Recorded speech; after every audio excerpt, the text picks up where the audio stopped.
Okay so welcome back everyone. आज के lecture के अंदर हम लोग क्लासेस को पढ़ लेंगे और क्लासेस को पढ़ने के लिए सबसे पहले मैं एक फाइल बना लेता हूँ जिसका नाम लिखता हूँ student.php। अब यहाँ पर आप लोगों को नज़र आएगा कि मैंने स्टूडेंट का एस कैपिटल लिखा है। नॉर्मली जब भी आप लोग क्लास बनाते हो तो क्लास का नाम और फाइल का नाम हम लोग सेम रखते हैं और उस फाइल के नाम का जो पहला वर्ड है वो हम लोग कैपिटल रखते हैं।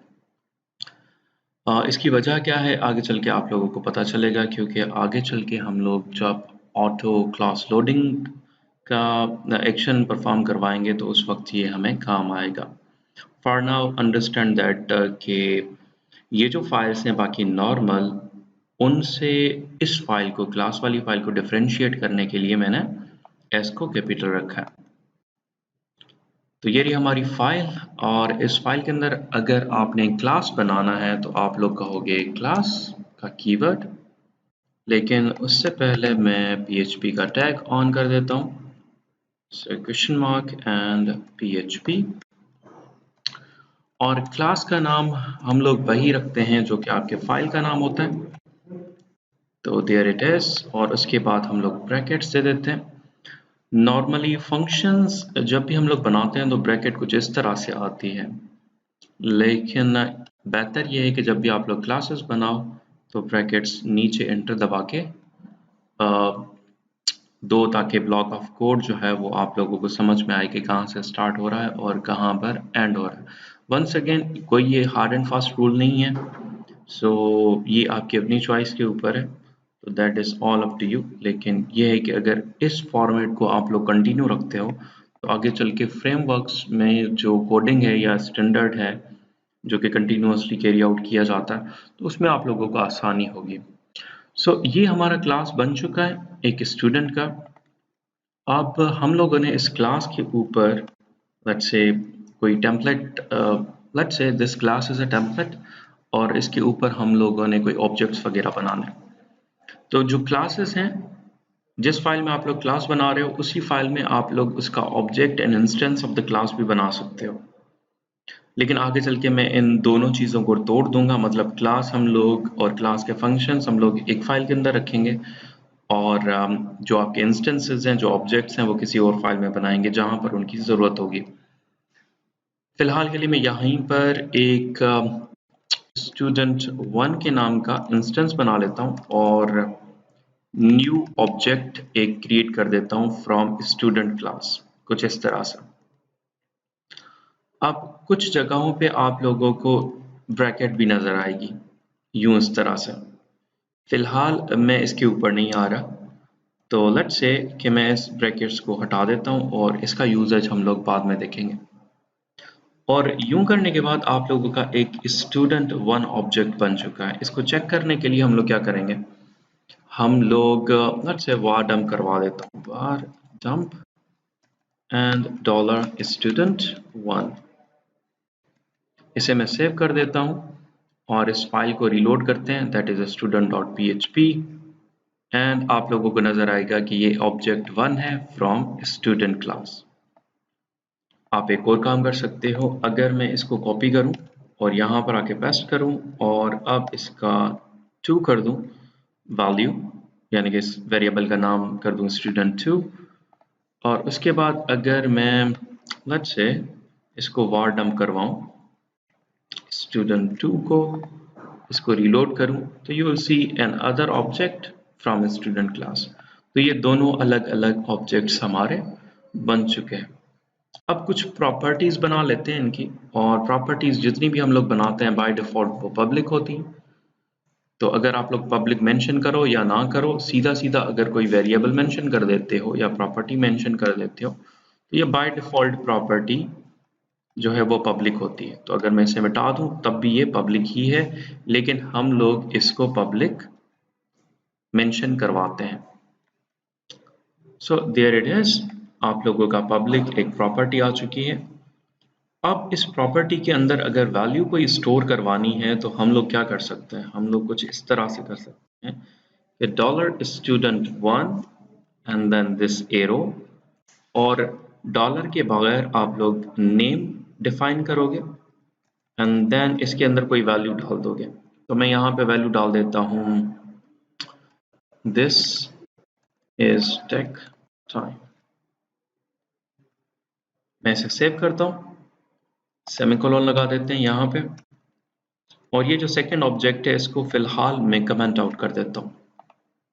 अगर मैं इसे रीलोड करूँ तो आप लोगों को नजर आएगा ऑब्जेक्ट student1, उसमें एक नेम की एंट्री है और उसकी जो वैल्यू है that is string 17, this is tech time. अब अगर मुझे सिर्फ इस चीज को एक्सेस करना है इस नेम के पेयर के अंदर, तो मैं इसे एक्सेस कर सकता हूँ, और एक्सेस करने के लिए सेम यही मेथड होगा कि मैं यहाँ पे नेम लिख दूंगा। और अगर मैं इसे दोबारा से रीलोड करूँ तो अब आप लोगों को सिर्फ और सिर्फ ये string 17 this is tech time नजर आएगा। वार डंप की वजह से आप लोगों को इसका टाइप भी नजर आ रहा है। अगर आप लोग वार डंप अब मिटा दो और एको करवा दो तो आप लोगों को सिर्फ और सिर्फ ये वैल्यूज नजर आएंगी जो कि नेम के प्रॉपर्टीज के अंदर मौजूद है।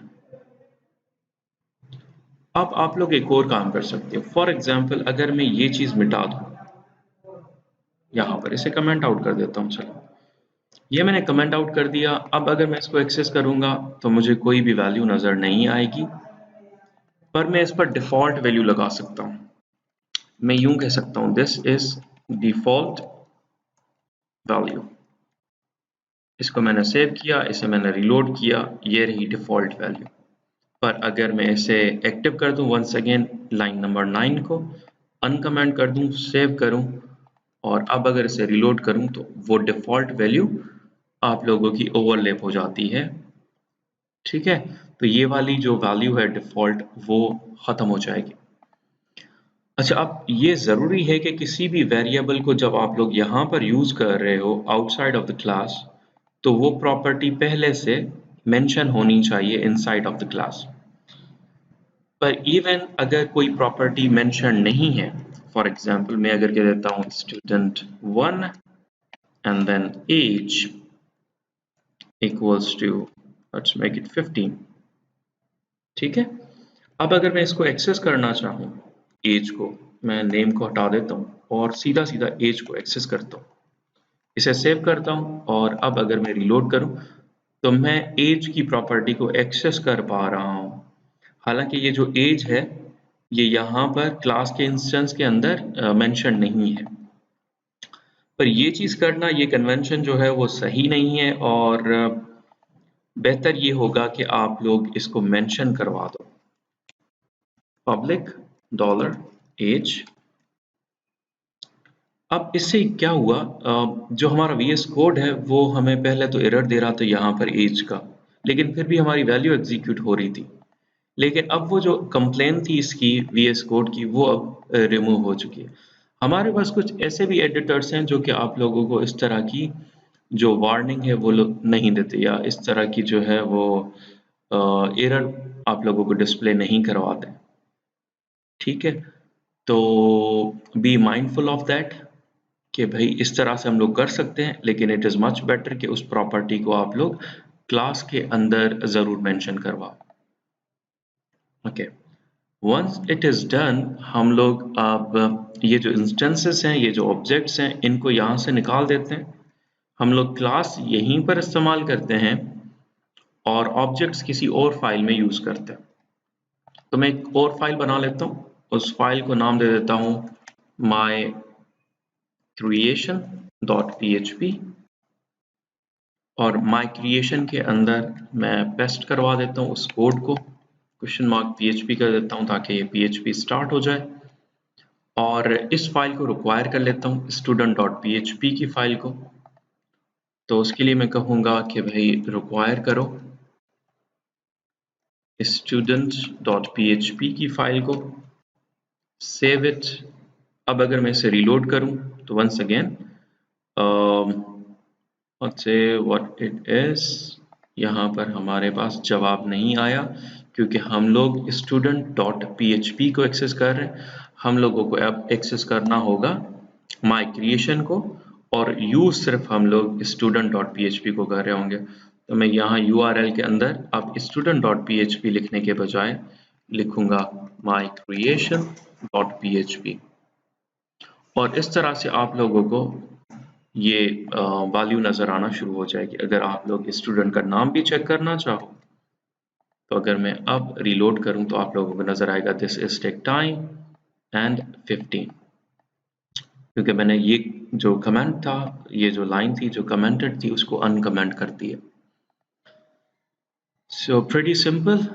और एक और चीज़ आप लोग कर सकते हो, जैसे अगर मैं इन सारी चीज़ों को मिटा दूं फिलहाल के लिए, ये हमारा स्टूडेंट 1 है और क्लास के अंदर एक पब्लिक फंक्शन बना लो, public and function is greeting और इस ग्रीटिंग के अंदर कहूँ हेलो और यहाँ पे कहूँ greetings and then semicolon, save it। अब इस फंक्शन को आप लोग यहाँ पर एक्सेस कर सकते हो। उसके लिए मैं क्या करूँगा, उसके लिए मैं कहूँगा $student1 and then greetings, save it। okay, let's check कि फंक्शन का नाम क्या है। फंक्शन का नाम है greeting not greetings, तो मैं इसको greeting कर देता हूँ दोबारा से। और अब इसको अगर मुझे एको करवाना है तो आप लोगों को एक चीज़ नज़र आएगी कि मैंने यहीं पर एको करवा दिया है, तो मैं कोई रिटर्न वैल्यू इसकी नहीं ले रहा, which मीन्स कि मैं जैसे ही इस फंक्शन को कॉल करूँगा तो एको हो जाना चाहिए। तो मैं इसे रीलोड करता हूँ एंड आप लोगों को नज़र आएगा ग्रीटिंग्स। अब एक और चीज़ है, हमें पता है कि हमारे पास एक नेम की डिफ़ॉल्ट वैल्यू अवेलेबल है। इस डिफ़ॉल्ट वैल्यू को मैं कह देता हूँ मिस्टर डिफ़ॉल्ट। अब माई क्रिएशन में यहाँ पर मुझे अगर एक्सेस करना है कि greetings and then mister default, तो उसके लिए मुझे थोड़ी सी चेंजेस इस फंक्शन के अंदर लानी पड़ेंगी।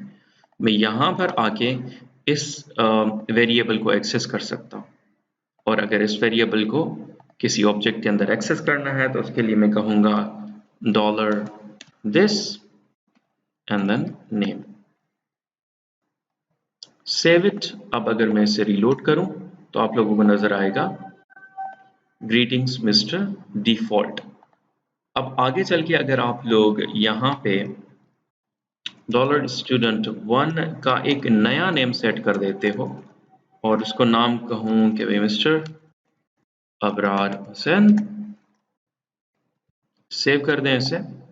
और अब अगर मैं इसे रीलोड करूं तो आप लोगों को नजर आएगा mister Abrar Hussain.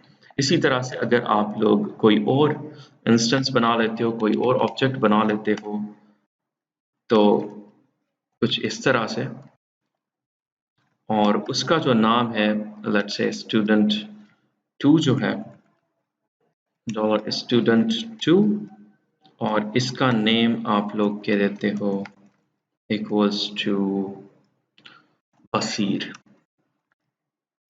And then अगर मैं यही फंक्शन कॉल करवाऊं ऑन student2,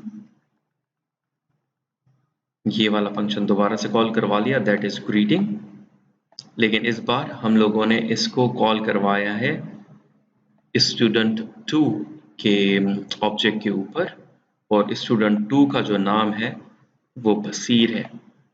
तो मैं अगर इसको सेव करूं और सेव करने के बाद इसे रीलोड करूं तो आप लोगों को नजर आएगा ग्रीटिंग बसीर। ठीक है, अगर आप लोग इसको ख़त्म कर दो ताकि ये वाली लाइन जो है वो एग्जीक्यूट ना हो। अब अगर इसे मैं रीलोड करूं तो आप लोगों को नजर आएगा ग्रीटिंग बसीर।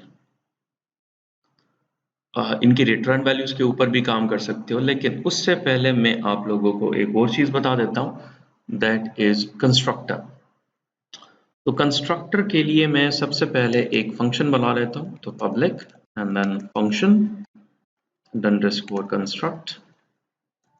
एंड अब कंस्ट्रक्ट के अंदर होता ये है कि कंस्ट्रक्ट का जो फंक्शन है आप लोगों का वो डायरेक्टली एग्जीक्यूट हो जाता है जब भी कोई इंस्टेंस क्रिएट होता है, जब भी कोई ऑब्जेक्ट क्रिएट होता है तो कंस्ट्रक्ट के अंदर जो कुछ भी होगा वो एग्जीक्यूट हो जाएगा।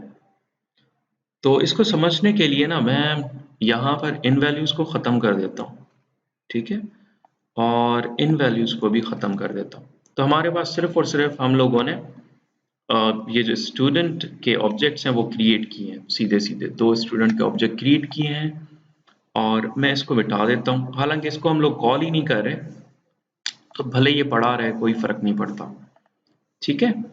और कंस्ट्रक्टर के अंदर भी कुछ भी अभी तक मेंशन नहीं है, तो हम लोग without mentioning anything within this constructor check कर लेते हैं कि हमारा आउटपुट क्या आता है।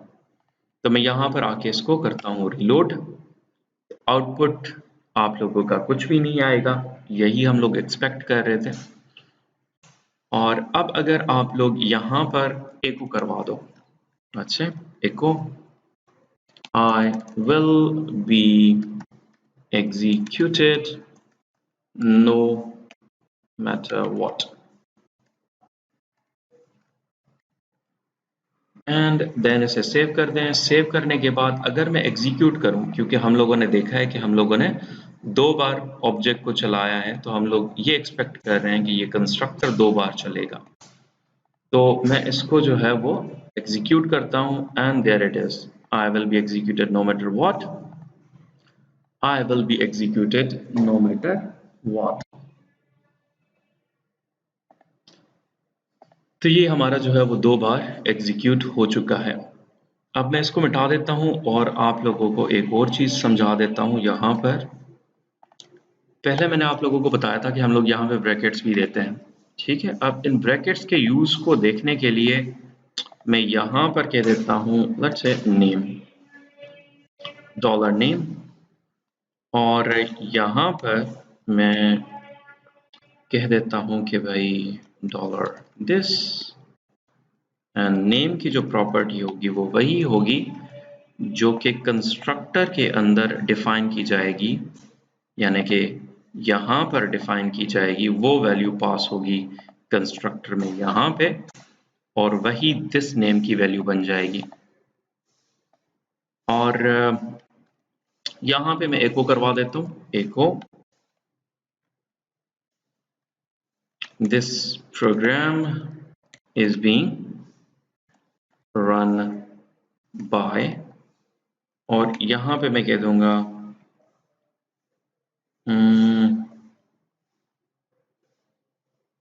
या इसको छोड़ दें, फिलहाल इसको छोड़ दें, मैं इसको बाद में आपको समझाऊंगा।